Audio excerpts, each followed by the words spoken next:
We are live with the Flagship podcast. A bit of admin to do. Caught me, nearly just caught me. Caught me off guard there. We are live with a special Flagship podcast. It's Derby week, and if you've joined us, you're joining us first here on Patreon, and that's the best place to get all of our content coming up to Derby week. We have got scouting, we have got tactics and analysis, we have got Stephen, what have we got? We've got opposition and focus. We've got the Derby live breakfast is coming back. The live breakfast. We're bringing back the match companion, live reaction, live watch-alongs. It's all happening on patreon.com/20minute-tims is exactly the place to get it. Huge match, huge week, Martin Melly. It's a biggie, the biggest of all big ones, and it always than that. It's large. It's officially large. Extra large and in charge. I think it's every time these games come around, it feels like, oh, it's the big one, but this one really feels like it is huge because whoever wins this is going to be very confident they're going to win the league. A draw keeps both sort of in it as well, so it's going to be a big one, and both teams are coming in on decent form as well, so I know the form book obviously goes out the window around this week. That's the noise of the form book going out the window. Wow. But I'm kind of dreading it, but also looking so forward to it as well, so it's good, man. I think Celtic are finally not here this season, but it feels like a Celtic team that can perform, so I'm looking forward to it and seeing how it plays out. Stephen, are we getting that old familiar tingle, are we? Yep. And the games at the weekend. Well, you don't want to be too cocky about things, do you? You want to sort of keep a lid on it, but I did suspect that after the Motherwell game, Celtic maybe turned a corner and things are starting to click just a wee bit for Celtic. We're starting to look like our old selves again, just at the right time though, Stephen, so it's difficult not to get confident. So that was a Motherwell comeback then, the kind of late goal from Ida a few weeks ago. Obviously since then we've had the Hearts game, which kind of derailed things a little bit, but I think we all unanimously agreed that was just one of the mad things that happened, just one of those bizarre occasions where nothing went Celtic's way, including getting a man sent off and all that. But apart from that, Celtic have been pretty good recently, putting together some pretty decent stuff, and Livingston, that posed a problem because we've seen it in the past. We've seen it in the very near past. Well, I think that makes it 3-0 victories away at Livingston in a row. So we've kind of done away with that hoodoo. But even going in, you are worried about it, particularly in terms of Celtic's personnel and all that. When we're getting players back, which we'll come on to because that's going to be so important for this week coming up. But we'll get players coming back from injury. You are worried about that pitch. So to have put together some pretty decent stuff in that game ahead of the derby was a big deal. I should have asked in our own special way, and Sean Salmon has asked, how's the hail? I should have just started that. Where are the hail levels? A user called G888J has asked us, are you actually live? Yes, we are actually live here. Want us to hold up today's newspaper? Hostage style. I think the Livingston game, as you're saying, it was good because no matter what you think of Livingston, no matter how bad they've been recently, with that pitch, it always presents a bit of a potential banana skin, not just for results, but for injuries. And because we rely on so many key players, Cameron Carter-Vickers for one, Reo Hatate come back from injury another, you're watching that game sort of through your fingers a wee bit. Just, right, okay, let's get the result, get through it in that sense, Stephen, but also let's not pick up any injuries. We simply cannot afford any key players to get injured if we stand a chance. No, definitely not. And look, this week has been massive because it really was about coming through that game, of course, with the 3 points, because if you don't win that game, your season's off the rails again, and you're basically, your confidence is gone going into what is, I think we say this kind of thing all the time because that's the nature of a season.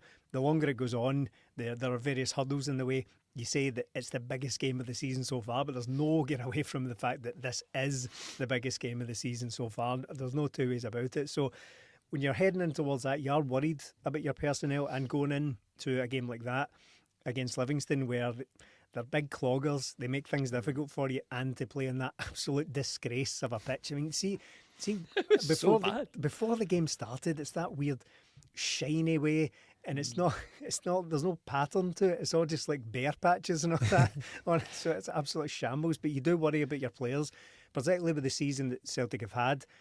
But coming through this game, it's really only Callum McGregor who may or may not make it for the derby. I don't know if there's mind games going on here. I don't know if there's like a little bit of kind of prop work holding up Callum McGregor as a potential. Other than that, it's only really Lewis Palmer that we're missing just now, and that's the first time we can really say that all season, that we've got no major injuries apart from the obvious with Callum McGregor. It was Callum McGregor. I think Brendan said he's got a good chance of participating in the game this weekend. We sent our intrepid reporter Lewis up to Lennoxtown. He made it to Lennoxtown this time, not, before he's managed to turn up to Celtic back the wrong place. And he asked Brendan, what do we need to do to start stringing results together in order to win the title? And I thought it was a very good question. I did ask him to ask Brendan, with things being so tight, could a bad refereeing call decide the way of the title? Which I thought was a fantastic question. But Lewis, he didn't have the stones for it, frankly. But I thought Brendan's answer to Lewis's other very good question, he basically said, in the games we've performed well, we've scored our chances and we've not conceded any, and we need to keep doing that to the end of the season. He didn't offer anything particularly insightful. He just went, we need to score more and stop conceding, which I suppose, Melly, coming off the back of the Livingston game, mission accomplished.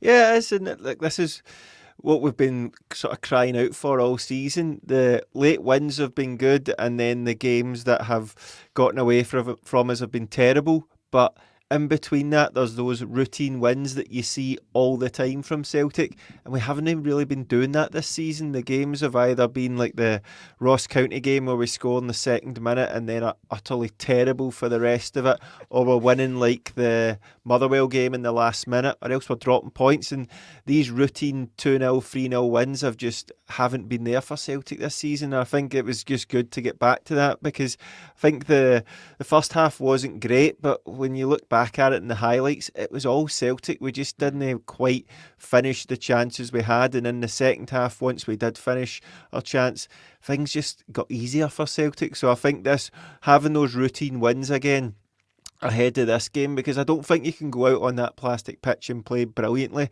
Stephen said it, you kind of try to forget about it, and then you get into the stadium or you see it on TV and you go, it's always worse than you remember, always worse than you remember. So getting out there and getting a clean sheet, getting the goals, and also clearly having nobody injured, it was an absolute bonus for us. And to be honest, the game couldn't have went any better. The highlight, obviously. See, in fairness, that Celtic actually did play some good stuff on it. There was that move in the first half that culminated in the wee sort of stab that Kyogo had. He was eventually offside anyway, but he kind of stuck his foot out and he just sort of studded it wide. But the move and the build up to that was absolutely brilliant. They were positively purring about that in the commentary. It was a great move. So Celtic were, despite the odds on playing well, and I think Brendan Rodgers has said in the past that he's basically never seen a good game of football on one of these pitches.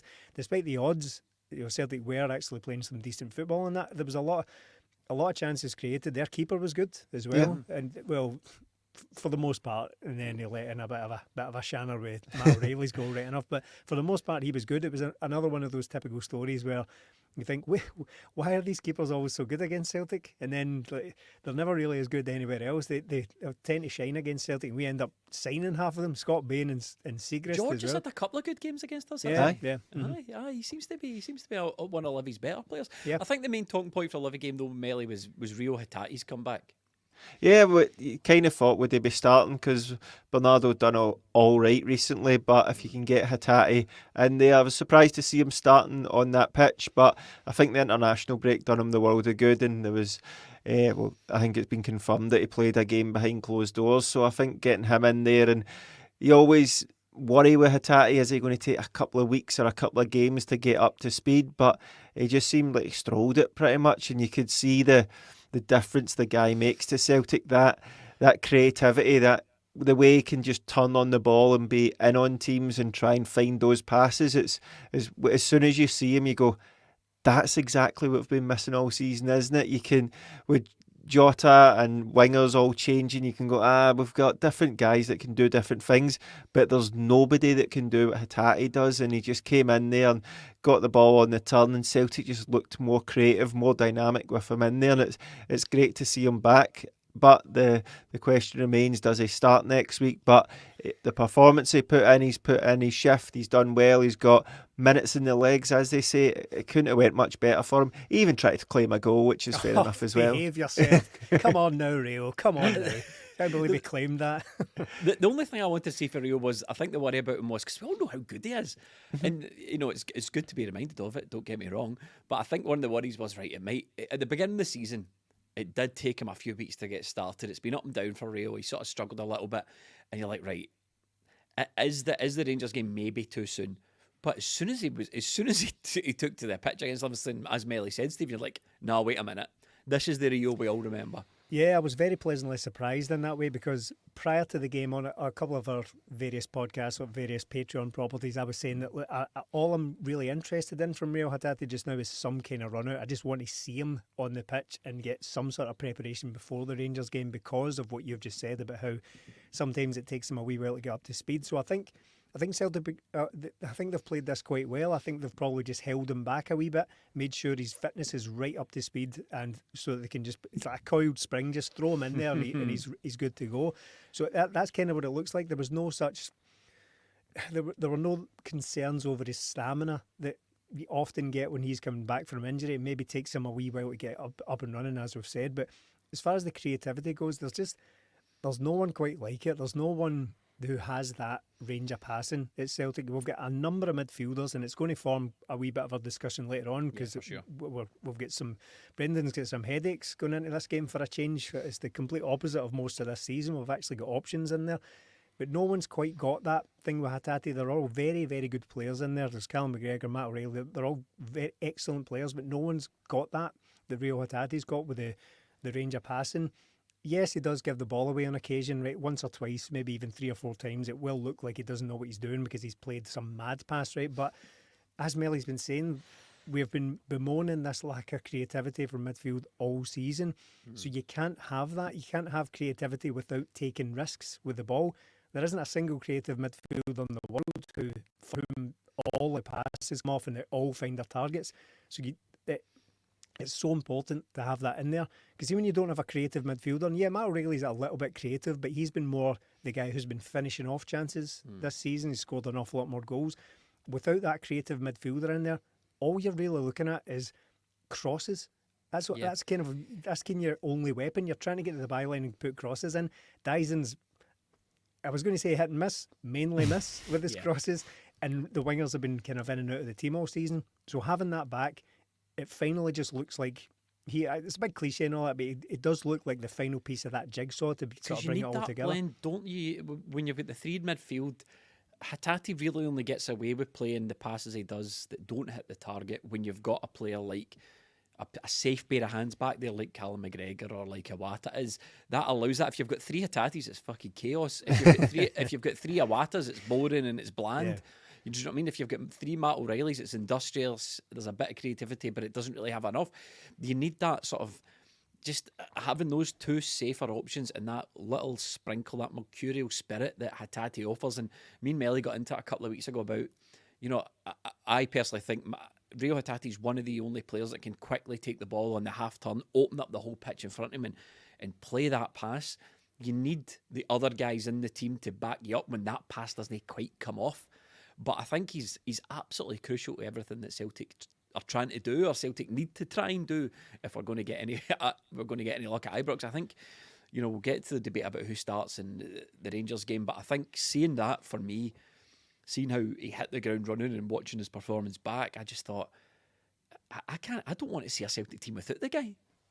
No, and we've seen that so much this season. What has he played anymore? Like, 9 league games, is it? 9 league, so it's maybe 12, 13 games in total he's played all season. So we've kind of got used to seeing Celtic without him, and it's not good. It's not really what we want to see going forward. Like Celtic can get the job done, of course they can. They've got better players than, for the majority of the league, they've got far better players than them, so they will get the job done more often than not. But there's no doubt that Reo Hatate is one of, if not the best player at the club. See, when you see him playing like that, and I know it's only against Livingston, but with all the challenges that Celtic have faced this season, and particularly on a pitch like that, in terms of being able to create things, it really brings into sharp focus just what we've been missing all this time, what Brendan Rodgers has been missing this whole time. Yeah, and it's the games like the Kilmarnock game recently where we drew 1 each at home. Put Reo Hatate into that team and Celtic win that game, don't they? Yeah, It's just yeah. that person to unlock the door. And I think that is what we've been missing, especially in the games against teams that we've struggled with at home. You put Reo Hatate in and Celtic probably get the job done before these teams have a chance to equalise, but take him out the team and look, the midfielders are all good in their own right, but there's not that proper blend in there to break down teams. So it's going to be a tough decision for old Brendy boy to make this weekend. We've been pretty harsh on Nicolas Kuhn since he joined, I think, but we've discussed the reasons why. We got asked it on the Patreon mailbag episode a couple of weeks ago. But Mel, are you prepared to draw a line under all that's happened and just take Nicolas Kuhn now at face value based on the performances that we've seen in the last couple of weeks? Particularly, I thought he was quite good against Livi. Yeah, I thought he was great, and look, I was speaking to Stephen about this on the recent Breakfast of Champions. You already invited me. It was in the other group chat we've got about how I sort of gravitate towards tricky wingers that like to take players on. I love watching guys like that, and Nicolas Kuhn is that. When you're in a small stadium like Livingston and he gets the ball and he's quite close to the touchline, you can see up close how good he is and how he's dribbling so close to him and he just takes guys on, and you can see he's going to do that. He does it anyway and gets past them. I think he's great to watch, and I've just got visions of him just tearing Rangers apart. Who he's going to be up against? Is it going to be Barisic? And we've all seen what he can do, Abada can do to him. So I think Kuhn's going to be crucial for Celtic this weekend, because that blend on the two flanks, one that works hard in Maeda and the other one with a bit of quality in Kuhn. I think we were all desperate for him to be good, and this is what we wanted. This is the guy we thought we were signing. The first few weeks it didn't quite work out like that, but now that he's fit and firing, as they say, I think he looks great, and he's one of those guys that sort of gets you moving in your seat, off your seat when you're watching him, because you expect something to happen. So Celtic, along with Hatate, we've just not had that at all this season.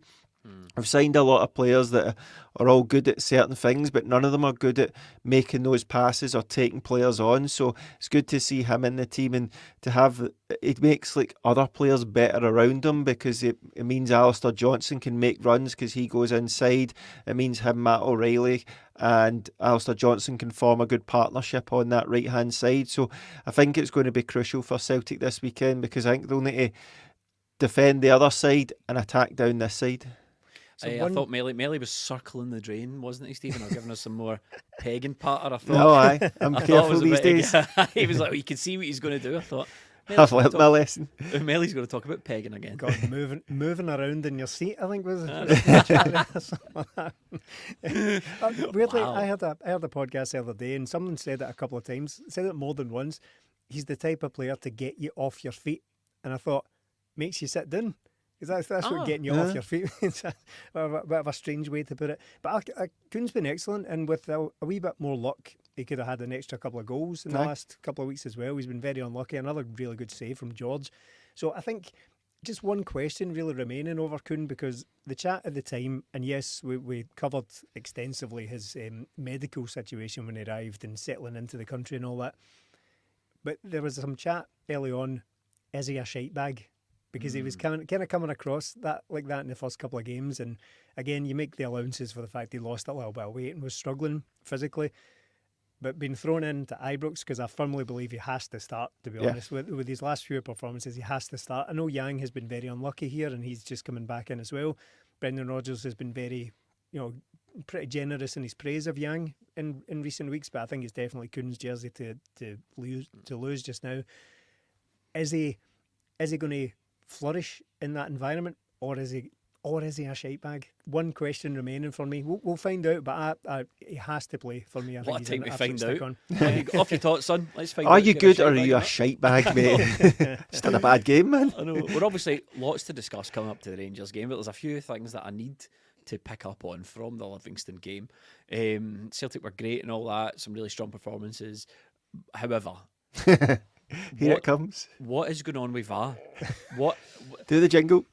VAR. We can't drop it in, so people listening to this will wonder what the F's going on. Listen, I just don't understand it anymore. I saw Rangers get a penalty for the most absurd. I feel like I saw Rangers get a penalty for the most absurd call ever. Just clip that and drop that in every couple of weeks, and then I'll just describe it after it, because I just want to compare and contrast here. So that's going to be the name of your autobiography, Jamie, in a few years' time. Sure is. Sure is. That and no, I can't think of anything off the top of my head. That's it. That's the name of my autobiography. I can't think of anything funny off the top of my head. Who were Rangers playing? You've completely thrown me off. Hibs. Hibs. There's a Hibs player going up for a header, as you do, right? And to propel your body upwards, you must swim with your arms, right? To get up there and header it. John Souttar misses the ball, comes in underneath the Hibs player and catches an elbow on the top of the head, right? Hibs player's got no idea he's there. John Souttar doesn't know if he's in Wembley or Bombay. He just finds himself in the box. He cracks one on the top of the head. VAR, penalty. And I'm looking at that going, clear and obvious, Jamie. on what planet? On what planet is that even? What is the ref missed there? How's it clear and obvious, as Melly says? Why is he going to the monitor? And why is he awarding a penalty? Because it doesn't stack up. So again, we're looking at freeze frames, we're looking at angles from all over the place, we're looking at minutiae, we're reversing Or not, as the case forward. may be, coming up. Fast forward to Livingston. Yeah. A clear penalty in the box. The boy takes out Kyogo before he gets to the ball, before the defender gets the ball. Kyogo's trying to shield it, control it. The boy comes through the back of him, clears him out.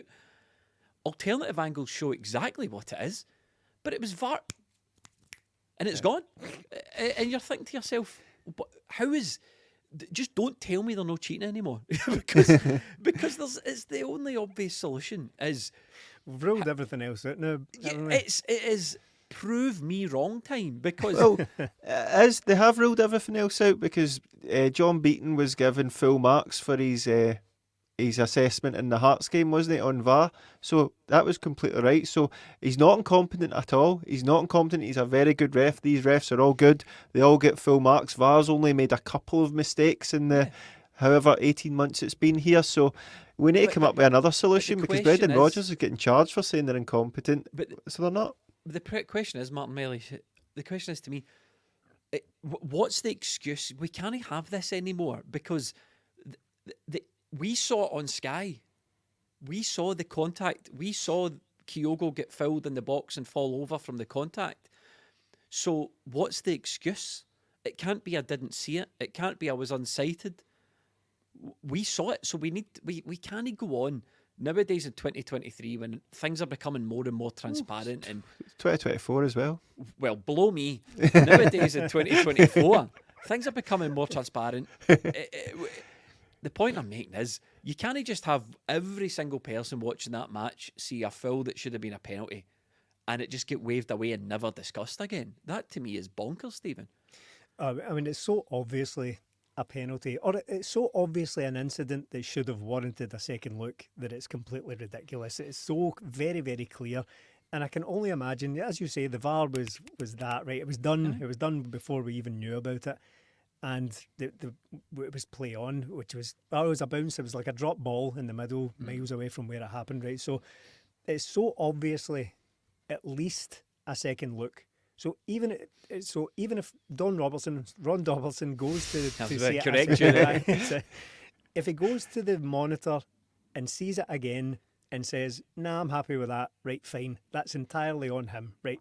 So I'm not bothered about Ron missing it first time around, because even with some of the angles that were available to us in the replays, I wasn't sure, because maybe there's like a body block, and there was one where there was someone standing in the way, and all of a sudden Kyogo's kind of upended and he lands, and you think, well, I wasn't sure there. But there's one angle, there's one that is so blatantly obvious, it is risible. So I can only imagine that the VAR was so quick. This is me being completely charitable here. So quick that they haven't seen that angle. They've just gone with the one that was available and just guessed, basically. Yeah. Because the one, sorry to interrupt, but I just want to hammer this point home if I haven't flogged the donkey enough. But that lack of analysis of the Kyogo thing, you might think, well, why are you guys nitpicking? You know, you're trying to angle it here. That's what VAR's been doing all season. Yeah. That's what VAR did to Yang. Aye, in the Hearts game with the handball, and we had the Yang, where you're getting stills of where his studs are, exactly where his studs are when the player connects. You're getting stills of where the ball hits Iwata in the hand, and knowing that he's looking a completely different way and seeing that he was pushed before it. But that still shows that he handballed it, so he had to go.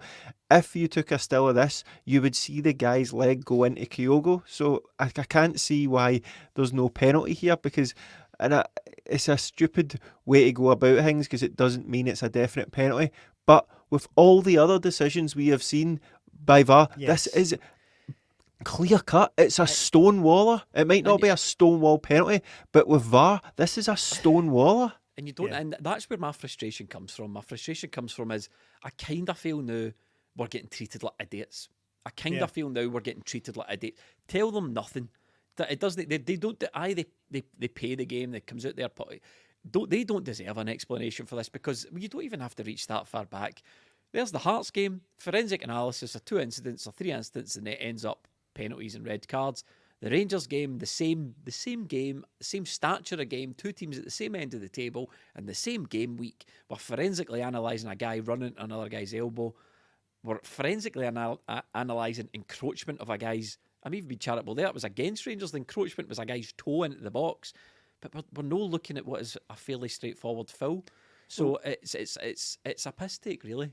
Well, even if you just forget Rangers for a minute here, even if you just compare, it's Derby week. It's Derby week. So even if you just forget them for a single second, if we really try hard, even if you just compare it to other Celtic decisions in the very recent past, right? If we're now being told that Iwata handball, and we discussed that at the time, there's no sense in going back over it, but basically a handball during which he wasn't looking at the ball and it's kind of hit the back of his arm as he's falling away from someone else winning the header, right? If that's a clear and obvious error and therefore a stonewall penalty, and this foul in the box when Kyogo goes to shield the ball and gets his leg kicked out from underneath him, that's not, then we're living in clown world now. We're living in football, Scottish football clown world. I'm afraid none of it makes sense. Everything's upside down. It doesn't make sense that these penalties are being given and other ones are not. I know there's nothing that links those incidents. What I'm saying is the egregious nature of just moving on, just barely even checking this, not asking the referee to look at it again. Because even the various debates, which I find kind of tedious, there's contact. But who initiated the contact? How much contact is there? What's the unit of measurement of contact? What's the threshold for it? So all this, there's contact, but it's not enough.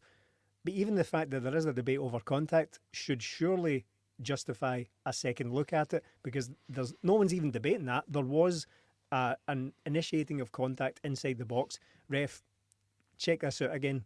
You might want to have another look at it, but it didn't get to that point. Absolutely ludicrous. And that's why I'm perplexed. And as you say, even the bare facts of it is, we're in Scottish football. We're in a world where running into somebody's elbow or the ball inadvertently bouncing off a teammate and hitting your arm as you don't know where it is, those two things are a penalty.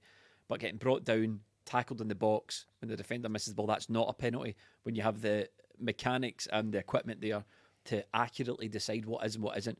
It's clown world. It's backwards, and to be honest, I'm quite worried about the Rangers game, which we're going to discuss in the second half of the podcast, because it could come down to some officiating calls.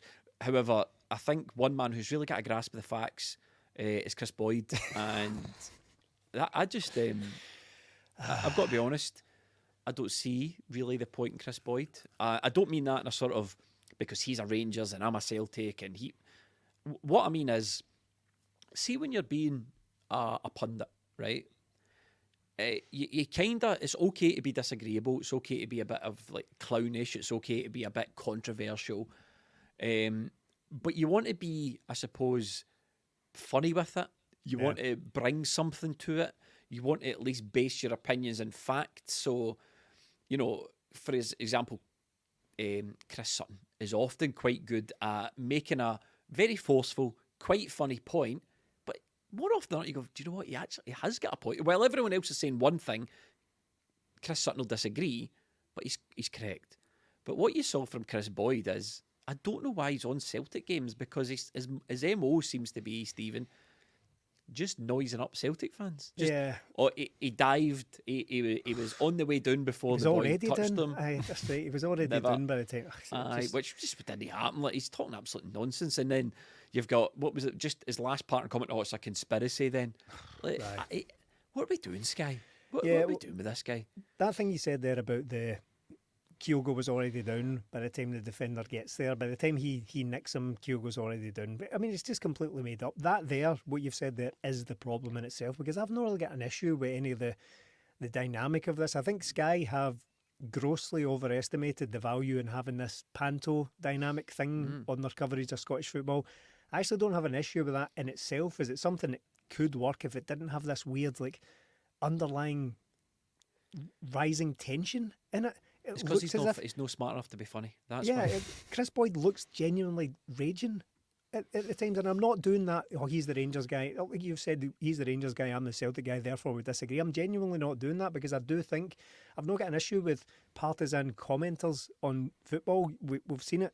It's like the biggest thing in our coverage in the UK is Gary Neville, Jamie Carragher, Roy Keane, Graham Souness. They all wear their allegiances on their sleeves, but nothing's ever as obnoxious or belligerent as Chris Boyd is, and that he's not bringing anything else to the table. So I think if this I'm the Rangers guy on there ends up with you denying fairly undeniable decisions, and you can't really think of a valid reason why you think that past but I'm the Rangers part of this thing, then it's gone too far. It doesn't really bring anything else to the table other than the negative. I think if you're just making stuff up as well, like that, Kyogo was already down stuff, if you're just making stuff up in front of our eyes, then again, it's crossed the line. I know Rangers fans will think it's absolutely brilliant because he gets it up the Tims and all that, but Rangers fans are not watching Celtic v Livi. Well, which is my point. I'm not criticising you. I'm saying Sky will be thinking that. Sky, he's great value. The Rangers fans love him. They can clip it up and they'll get So that to me seems, exactly as I said a minute ago, seem to be grossly overvaluing this thing, overestimating just how much we all love this stuff. Because if Rangers fans enjoy that, fair enough, right? If Rangers fans enjoy having a guy on there who just gets it up the Tims, then it's an admission that this is the coverage of the game that we deserve, that we the fans, this is what you get for your God knows what it is a month these days. What is it, 30 odd quid a month for Sky Sports, probably beyond, who knows. And there are other means, but I couldn't possibly speak to that. But it's quite pathetic though. If that's genuinely what you think we deserve as the coverage, then we will get it. If you go on and defend this rubbish, and again, I want to try and I like Chris Sutton, right, and I know that he could be accused of doing the same thing, but there's a wit to it. There's a wry Chris smile. Sutton is Jeremy Clarkson and Chris Boyd is Piers Morgan. That's the difference. There's a wry smile in there, and he doesn't just look like that angry guy in a pub. Again, I think someone made the point in our Discord group about how you could get the exact same opinions by just dragging any guy out the Loudon and sticking them there at a table with Chris Sutton, and he would argue the exact same points. Just making guys stuff for Rangers up. Radio or something. But again, if you think this is great, then it's going to continue. And it may even get worse. They might get rid of Chris Sutton and bring in somebody even worse than him, just to be a token Celtic fan. See, if you hate it and you're a Celtic fan, good news.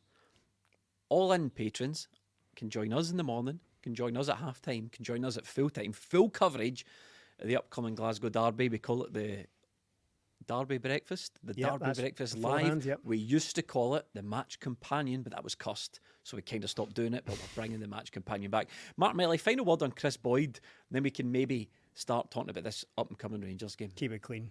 Oh, it's tiresome, innit? I think because I'm at the game some of the time, I don't get to see a lot of it, which is great. It's lovely, but sure as anything, it'll come up, ping, ping, ping. Boyd's a tadger, Boyd's this, Boyd's that, what's he talking about? And you're labelled a tadger. There's no surprise anymore. I don't know what it is. We've seen in the past when BT had Sutton and Craigan and they had that sort of rivalry.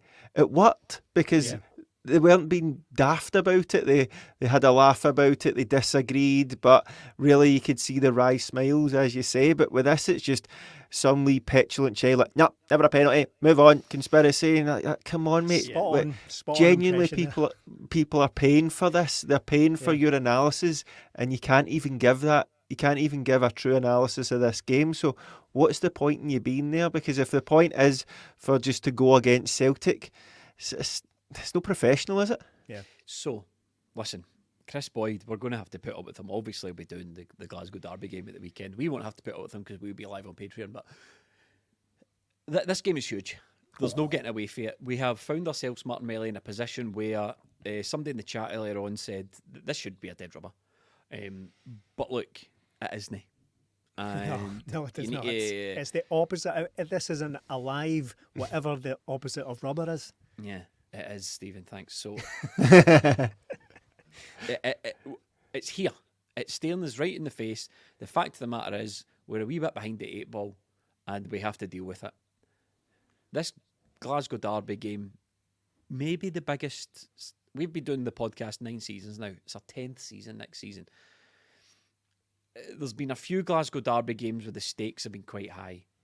I'm thinking about Ronnie Dyler, the extinction level event one that we're talking about. I feel like there was maybe one during Ange's time in maybe the first season that the sort of Ibrox one, wasn't it? The one, yeah. This similar one, and then there's this one, and I think whoever wins this game wins a title. I think it's that clear cut. Good news for Celtic, Melly. We don't need to win the game. We can get out of Ibrox with a draw and then take them back to Celtic Park. But I don't know. I mean, I've got IBS.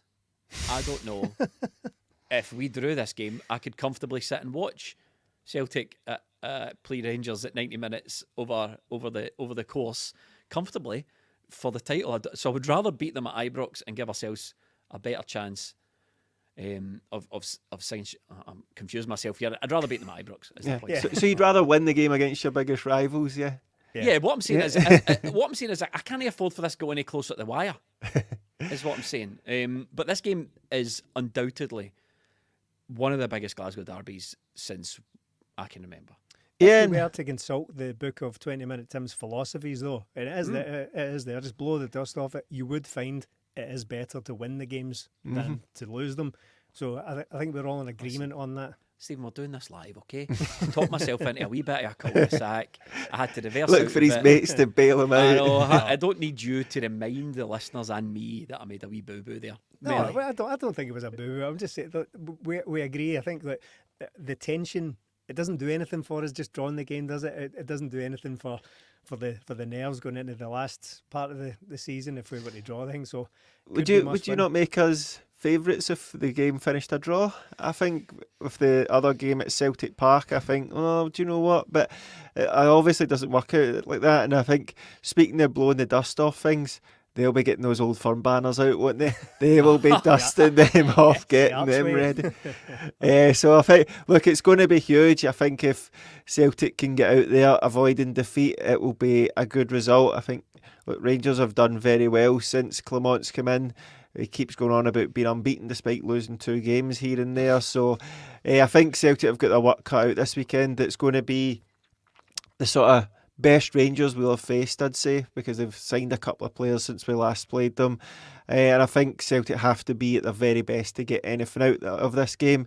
With Cameron Carter-Vickers making it through the match, getting 90 minutes, with Reo Hatate getting game time and Callum McGregor back. I think Lewis Palmer will be available as well. It's as strong as Celtic can really be, and going into this game, a victory for Celtic would be huge. A draw would be good, and defeat, for me, I'm not sure if it puts the final nail in the coffin. But look, these games, even if Celtic were 8 points ahead, there's never a dead rubber. Look how we all felt in the game last season when we get beat 3-0. It was terrible, and even if it was 7-8 points, that brings you down to 4 or 5, then you've got another game against them. You'll always find a narrative to say you're still in it. So these games are never going to be a dead rubber, and I think Celtic just need to go out there and to perform the best they can. That is the only way we are going to get a result. There can be no passengers. There can be no doubt in Celtic that they have to be at their very best, because I think this will be the best sort of Rangers we've faced, unfortunately. But we know we can do it. We've come up against teams like this before when they think they've got us, and we can always put them to the sword. If we manage to beat them again today, that's all the games this season they've failed to beat us in. The psychological edge that it can take us would be brilliant. Stephen, there can be 2 consecutive trains of thought here, right? And so far as Rangers are one of the best teams in the league, first or second best team in the league, depends what way you want to slice it. They're just, domestically, they're just beating everyone that's in front of them. Celtic are struggling a wee bit to do that. We're dropping points here, there and everywhere. But there might be mitigating circumstances. Key players are missing, injuries to key players, the manager's not really having his ideas click quite yet. But if this Rangers comes up against a well-performing Celtic, you could arguably say Rangers have not played anybody yet. They've beat the rest of the league. Just because they've taken points off us doesn't mean the rest of the league are up too much. It could mean that we were having a bad time of it. But if Celtic have caught up and Celtic are performing at levels they need to be performing at, and Celtic are performing well, this is the first test Rangers have had domestically. They've not beat anybody yet. Yeah, well, they've literally not beat anybody yet in this league. Obviously, we're looking at it from the Celtic angle and our nerves and our beliefs and our hopes and dreams and all that going into the game, right? But there are questions to be asked for Rangers as well. I mean, that last time at Ibrox, Celtic were woefully understaffed for that game. That was a game we turned up thinking we were going to take an absolute tanking. Remember with that John game? Stones and Lagerbielke? Yeah, John Stones and Lagerbielke at the back. So, that was, I mean, I think the mood around the team back then was as low as it's probably been all season. Had we not just lost or drawn with St Johnstone or something like that going into Beat that by game? Kilmarnock. Beat by Kilmarnock, of course, going into that game. We thought we had absolutely no chance, and they still couldn't get the job done at their own patch with no fans, no Celtic fans there, with a makeshift defence and Celtic missing key players all over the place. So there are big questions to be asked for that team. And you know, remember that time Clement said he doesn't think Celtic or Rangers will go undefeated this season, even though they'd already lost to Celtic like a couple of weeks before. Yes. Very, very odd. But it's a shame that Rangers have had that like sort of this weird sort of media-based sheen of invincibility that they've got surrounding them, right? I'm not really making a big deal of that. It just happens with Rangers teams occasionally, right? Well, occasionally, quite a lot. But, every single season. Yeah, but they have lost very recently. And the reason it didn't count for anything is because it was the day before that Hearts fiasco, right? So they lost at home to Motherwell. Had it not been for the Tynecastle fiasco, as I said, then probably more would have been made on that, but they got off with that. They got off with that and no questions were asked, no damage done, and just sort of moved on. So they do have weaknesses in there. So they've just sort of built up this narrative, as Melly puts it, that they're this juggernaut heading towards the title, but it's probably not that true. They've lost to Celtic under Clement, and they've lost to Motherwell. They've gone out of Europe since as well. And again, like, I know Celtic have done that as well, but they've not won that in any games recently. It's very easy. Dozen. I've made this point before in the podcast, but it's very easy when you're not watching Rangers and you're just seeing the results tick in every week to think, Christ, they must be really good. Yeah. But look, they might beat us. That is a distinct possibility given the way we've played recently. But they're by no means, as you put it, Stephen, this invincible juggernaut. And I think Melly's quite right in what he says. Very astute. If Celtic want to win this, we need to play well. And I think you're bang on there, Melly. I think come to us for your analysis. Yes. Better to win games than lose them. Martin Melly, you need to play well to win games. Stephen, Rangers are not invincible. They lost games. We're knocking out the park here. It's funny, I've just been in the recent days. There has been, not to take us off on too much of a tangent, there's been a bit of controversy out there because Brendan Rodgers has fallen out with the media a little bit over some break of trust between him and some off the record stuff that was printed, right? And I was making the case that, do you know what? Do you know who'd be a better source, a better place to turn to than these old hacks? Your boys over here. And I don't do that very often. I say we would do a much better job. People, well, might not be everyone, but we have an audience there who actually trusts us to relay information in one way or another. And then we come on and start talking stuff about how you need to win.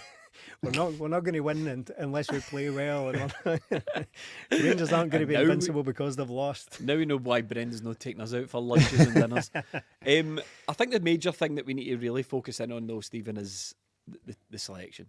The back five is going to pick itself. Yes. There's no too much talking about that. And we all feel a lot better with Cameron Carter-Vickers there. That's the most game-changing player in our squad. I genuinely believe that. I think the difference in this team with and without Cameron Carter-Vickers is just stark. Reo Hatate is class, brilliant player, but I think without Cameron Carter-Vickers, the Celtic team, we are in an entirely different proposition. The guy is like, he just turns on and off the tap of attack. Cameron Vickers comes on, you turn that tap off. You're not really getting as much attacking in at you. But he's not there, and it doesn't feel quite as good. Midfield, though, I think is where the discussion needs to be had. We're going to obviously go with the midfield three, you would expect, Stephen. Yeah. Callum McGregor's missed a couple of weeks, 5 weeks or so. He's not been playing. Reo Hatate's just back from injury. We've got Bernardo. We've got Iwata, who, by the way, played really well at Livingston, and he's sort of another guy that sort of came into a game a wee bit doing that sort of mopping up, and he's a wee bit unadventurous, as we discussed, but he's good at picking up second balls. He's good at retaining the ball, all that sort of stuff that's very, very useful. It gives you a good foundation to build on. What three are you going with? What three do you think Brendan needs to go with? Well, for a change this season, and we spoke about a wee bit earlier on, we're actually starting to get players back. We've got fewer injuries than really ever before this season. Touch wood. Touch wood. No knocks in training during the week or anything like that, hopefully, right? But we've actually got options in there for the first time in quite a while. Now, leaving aside Daniel Kelly, who is very, very unlikely to start the game, but he might come on, who knows. Leaving aside him, you could actually make a fairly good case for each individual player, apart from him, to start this game. And how often can you possibly say that? Normally, you'd be absolutely nailed on for your midfield, but really, you have got players chipping in, contributing massively, and who all have a case to be stated for playing in this game. Bernardo has been quiet for a while, but then pops up and scores that cracking goal against Livingston. Lovely finish. The case you could make for him is that his best performance of the season was against Rangers, albeit at Celtic Park, but it's still the same opposition at the end of the day. Excellent in that game. Reo Hatate is just, we've already said it, kind of goes without saying. Everything we've said earlier is his case to be starting this game. He is Reo Hatate, and everything we said earlier about his creativity. Callum McGregor, again, doesn't need to be stated. He's a captain, one of the most important players. Matt O'Reilly, excellent against Rangers as well. I know he's tailed off a little bit recently, but he's always very, very good against Rangers. Has had very commanding performances against him. Iwata just provides something slightly unique in that team.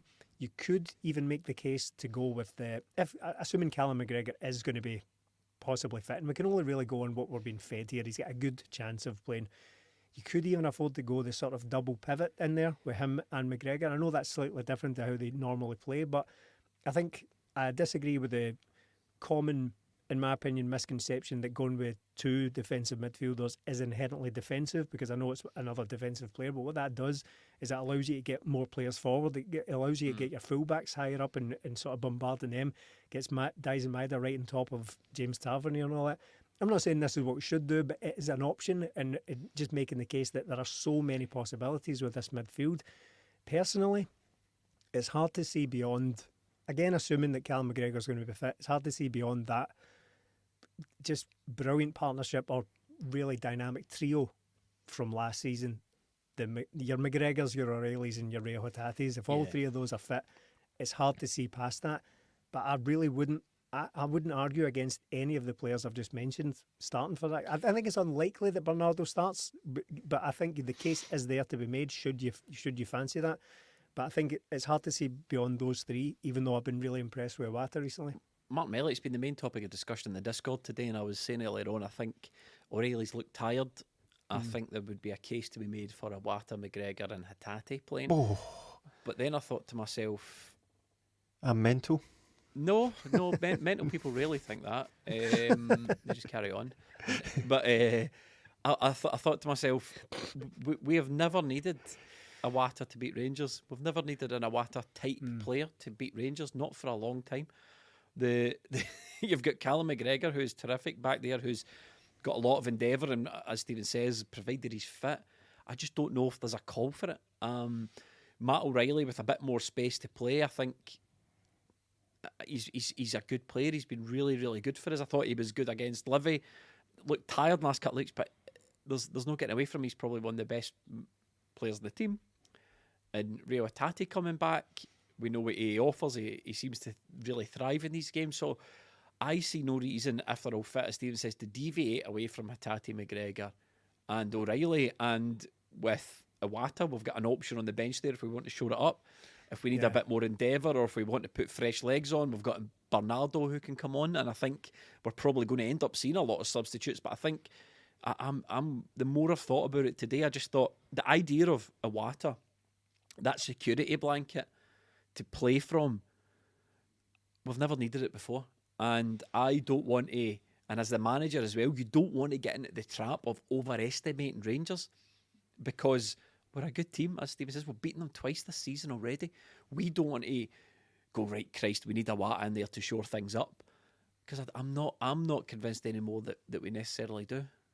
I'm really torn on this, because the arguments you put forward, I can see that midfield and I know how it works, and I don't know, but for me, I think it's better to, despite what I said earlier, I would start Iwata over Hatate. I think Matt O'Reilly's surefire. He's the first guy in there, Callum McGregor, and then I'd have Iwata, because I think the Livingston game, Celtic strolled it, and that's because Livingston weren't allowed to pick up any second balls.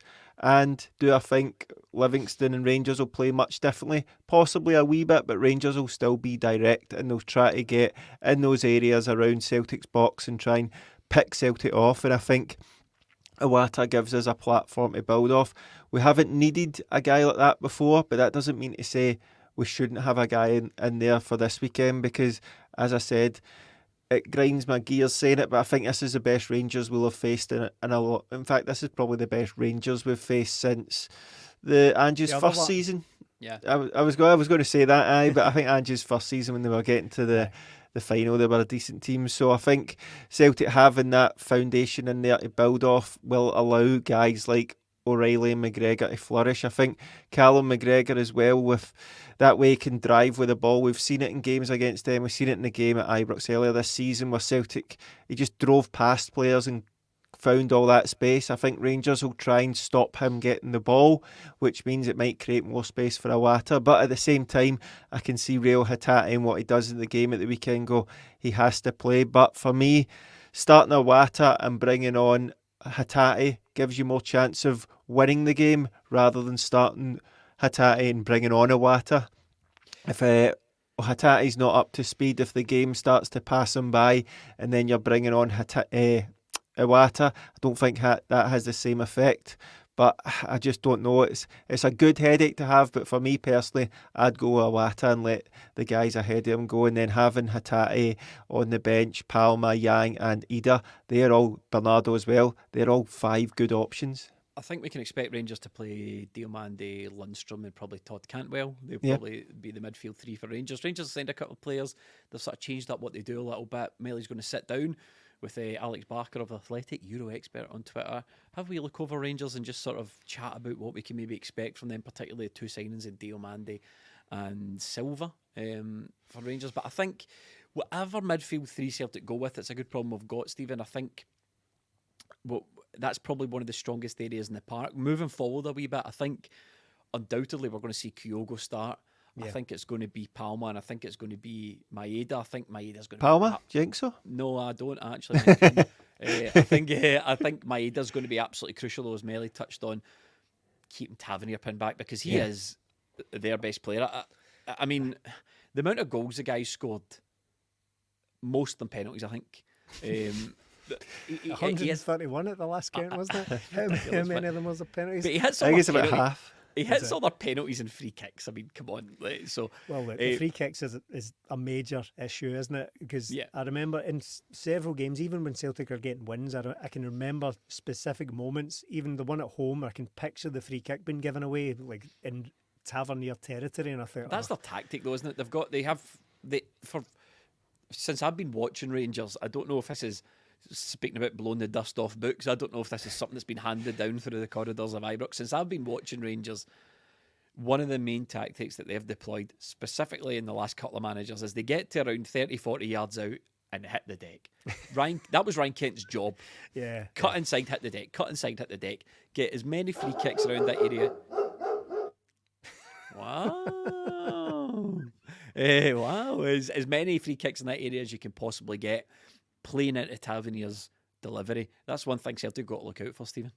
Yeah, the free kicks, as I started saying there, it's a major thing for Rangers, and Tavernier has an excellent delivery from them.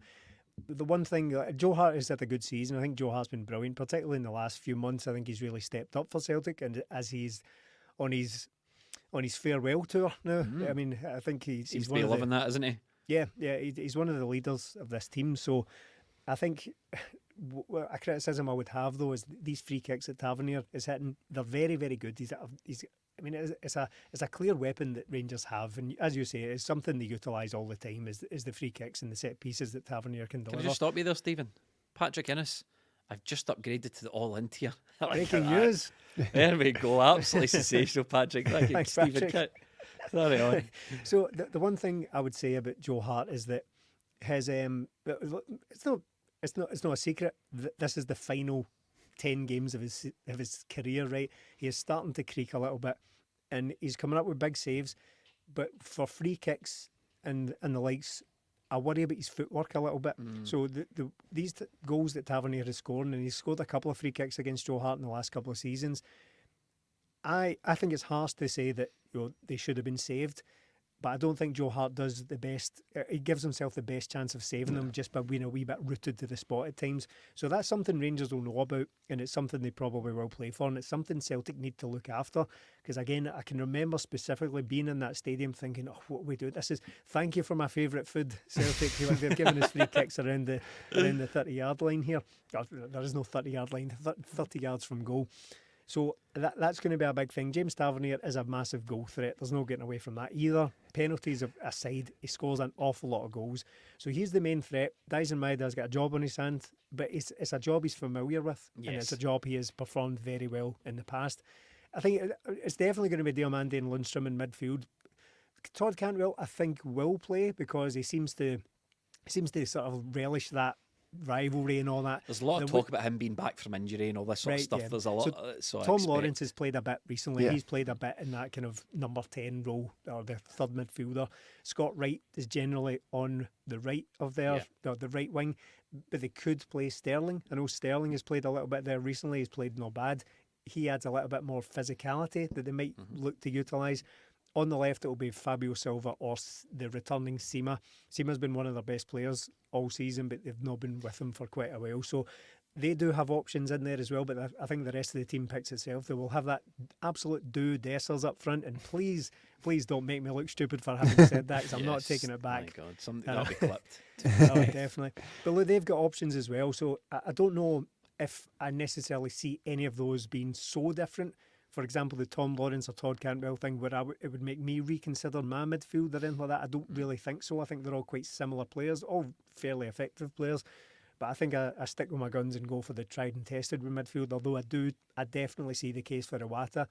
On Iwata, it won't be like this, but I've been very impressed with Iwata and Carter Vickers' ability to just snuff anything out at the halfway line. So as I said a couple of weeks ago, Celtic can afford to basically live in the opposition half, because anything that comes their way, Iwata and Carter Vickers just snuff out immediately. Scales to a lesser extent.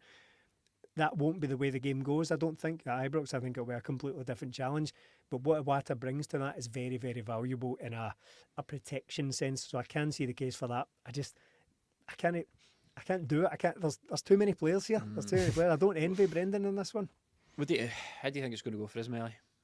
I think it's going to be difficult, mate. I think when I look into my mind brain, I can see every sort of way going. It could be a draw, it could be a Celtic win, it could be a loss. I think it's going to be fine margins this weekend. I don't think a team is going to go out there and absolutely destroy another team, but I think it could be very tight. I think it points towards a draw for me, and I think I would take that. If Celtic can get out of here without getting beat, I think it'd be a very good result, and both teams seem evenly matched right now. I think there will be a bit of try to cancel out each other. I think Stephen's right. I think they will play Sterling and Tavernier down that right hand side, because that will be where Celtic have got a lot of joy recently, and I think over the other side they'll try and sort of cancel out the Kuhn. I think Kuhn, Johnson and O'Reilly have been very effective for Celtic, so Rangers will try and stop that. So I think it's going to be two teams going up against it, two teams with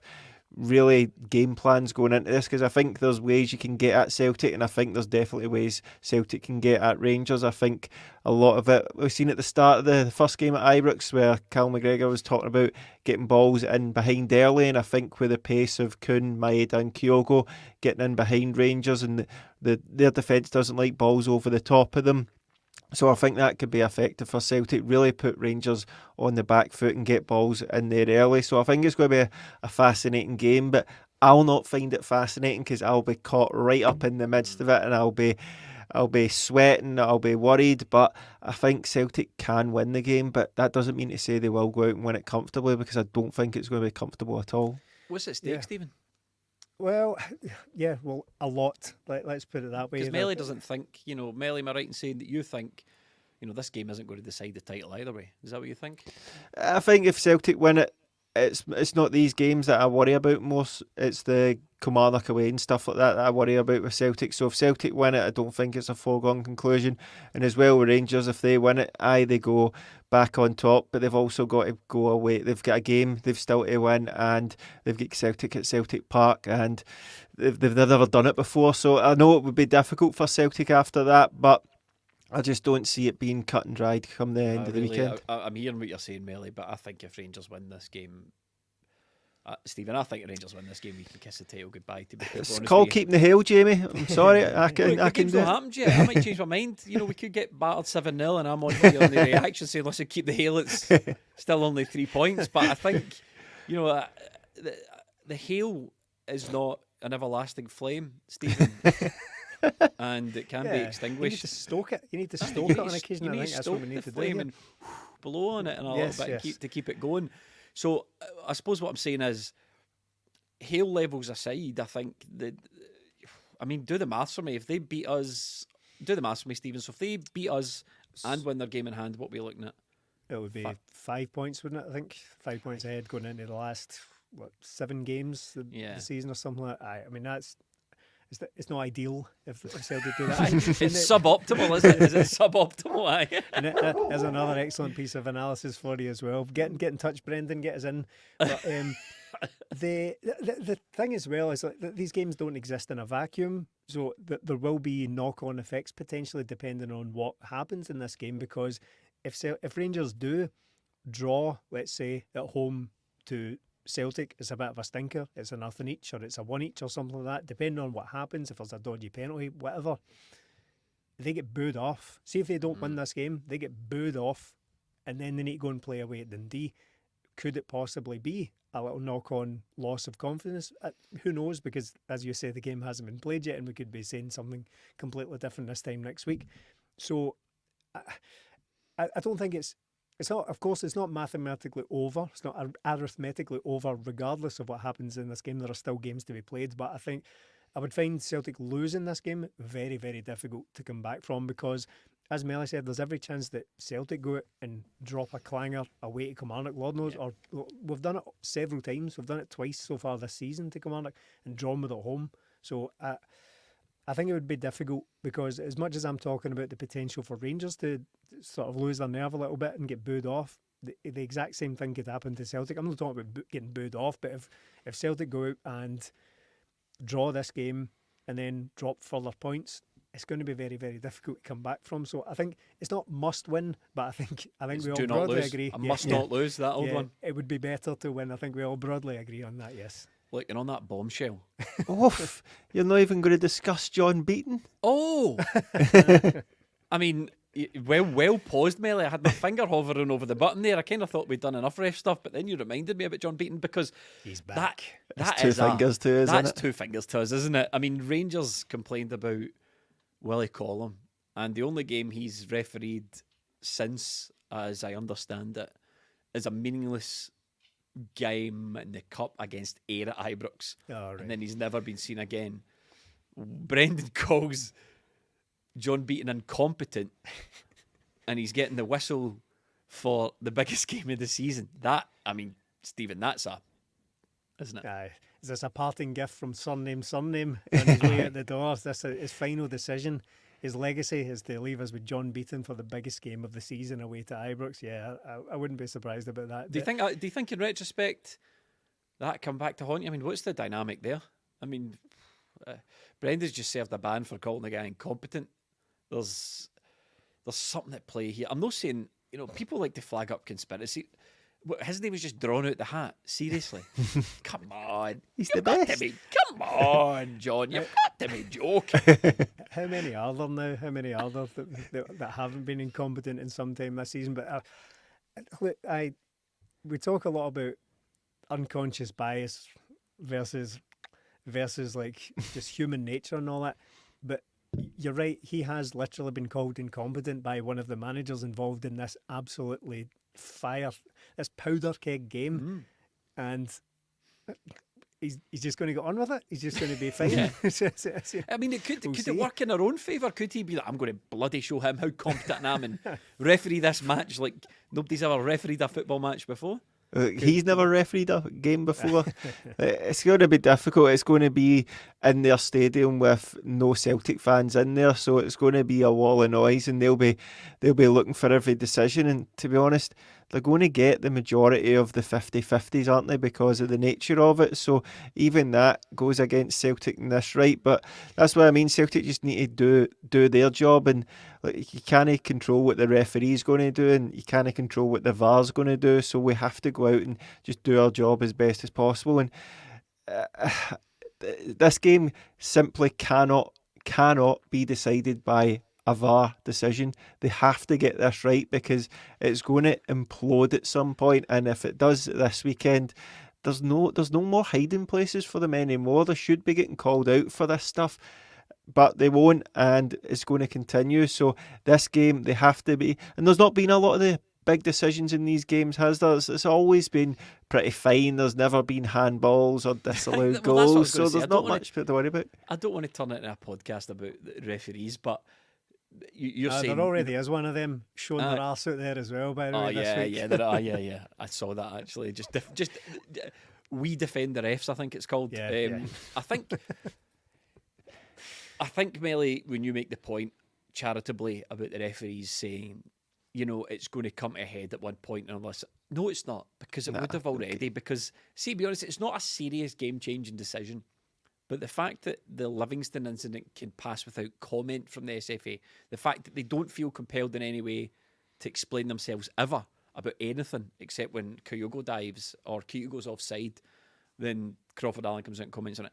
We're never going to get this. We're never going to get this situation where they feel compelled into action. So I think that's fantasy land stuff. We could just hope that it goes without a hitch. I don't see it. I can't remember the last time I watched a Celtic game against anybody. No. Domestically, when the referee didn't make a boo-boo. We are doing this live, and a minute ago I said surname. It is because I forgot which combination of surnames it was. So I just went with the surnames. Yeah, Crawford and Allen. I was doing all the calculations. I was like, is it Campbell? Is it Argyle? He's Mason. He's stepping down. Okay, Melly. I mean, if you want, see, dear listener, if you want to know the two different comedy styles, Stephen sort of circles the joke, and Melly just comes right in. No beating him out the bed. Two footers. And 2 footers the joke. And on that bombshell, we shall wrap this up. Join us on Patreon for pre-match, half-time, post-match, live watch along, scouting, writing, player rating, the lot. Patreon.com/20minutetims. There's a link somewhere whether you're listening or watching. Thank you so much for joining us. Thanks to the patrons who tuned in to watch this live. Next time you see us, it'll be Derby Day in Glasgow. Thanks for watching and listening.